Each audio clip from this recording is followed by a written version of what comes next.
ఈ పోస్టర్స్ అన్నీ క్రికెట్ ఆడే ముందు వార్మప్లో వాడతారు బేసిక్గా. సో క్రికెట్ ఆడనే కాదు అన్ని గేమ్స్కి, బట్ నేనే క్రికెట్ ఎక్కువ వాడతా కాబట్టి చెప్తాను.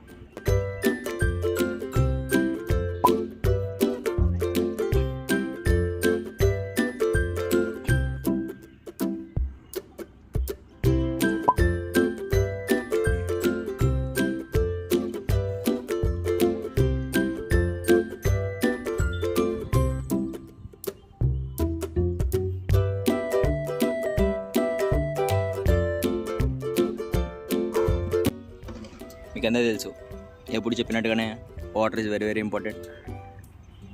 వర్కౌట్ ముందు, వర్కౌట్ తర్వాత డెఫినెట్గా తాగండి. ఇది వర్కౌట్ అని చెప్పలేం కానీ రన్నింగ్ కానీ ఏది చేసినా కూడా, ఫిజికల్ యాక్టివిటీ ఏది చేసినా కూడా డెఫినెట్గా వాటర్ తాగండి. ఓకేనా?